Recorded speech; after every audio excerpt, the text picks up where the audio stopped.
নমস্কাৰ বন্ধু বান্ধৱীসকল, মই দীক্ষিতা নন্দাই আপোনালোকলৈ পুনৰ আৰু এটা নতুন ভিডিঅ' লৈ আহিছোঁ।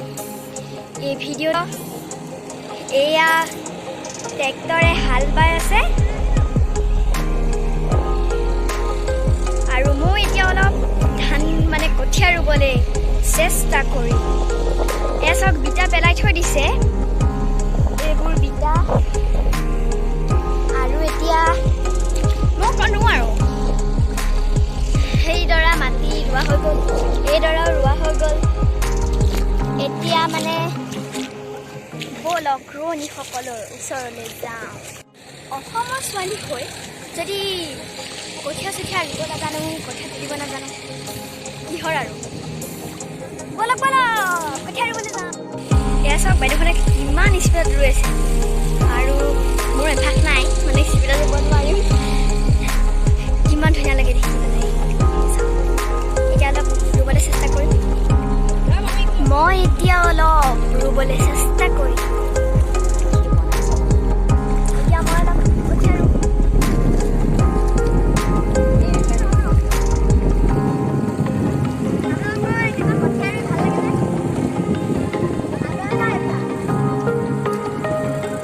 তিনডালকে লৈছোঁ আৰু এতিয়া ভালকৈ এইখিনি মিলাই ল'ম।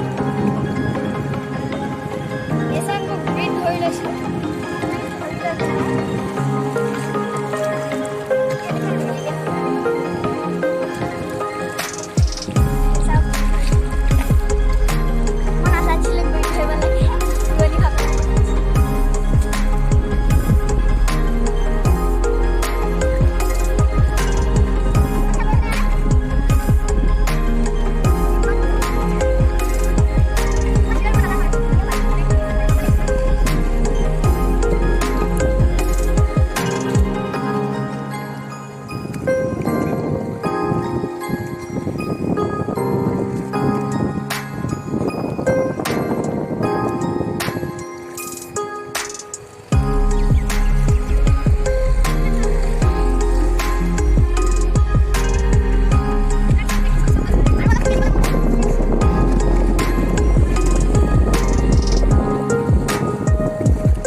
নহ'লে এবাৰ ৰুবলৈ চেষ্টা কৰিবাচোন, কিমান মজা লাগে।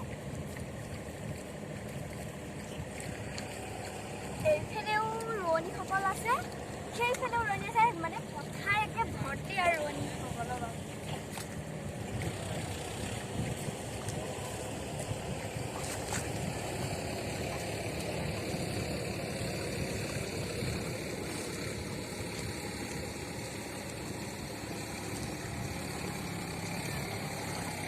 মই কঠীয়া ৰুব জানিছোঁনে নাই আপোনালোকে কমেণ্টত কিন্তু ক'ব দেই।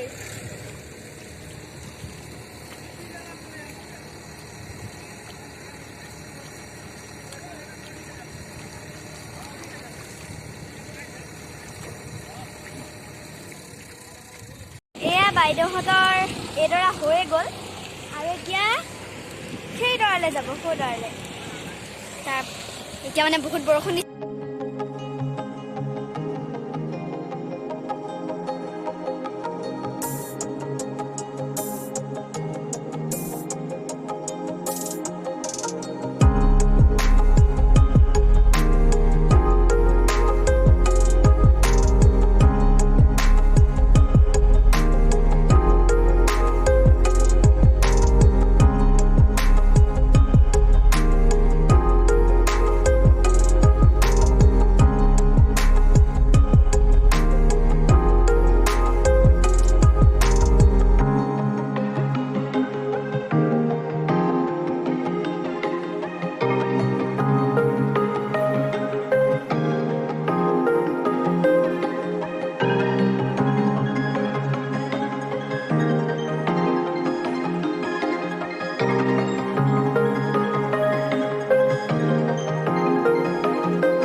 এয়া চাওক এতিয়া অলপ বতৰটো অলপ ডাৱৰীয়াও আৰু বৰষুণো অলপ অলপ দি আছে আৰু এই চাওক ৰোৱনীসকলে ৰ'দে বৰষুণে কিমান কষ্ট কৰি ধান কঠীয়া ৰুই আৰু সেইকাৰণে আমি ভাতমুঠি খাব পাওঁ আৰু বৰষুণ বেছিকৈ দিছে এতিয়া আৰু যদি বৰষুণ বেছি তিতি থাকোঁ তেতিয়া কি কৰোঁ আৰু আপোনালোক মানে বৰষুণ নিদিলে আৰু অকণ লংকৈ বনালোঁ হয় এতিয়া বৰষুণ দিছে অলপ নিবিচাৰি দিছে সেইকাৰণে আজিৰ কাৰণে বাই বাই।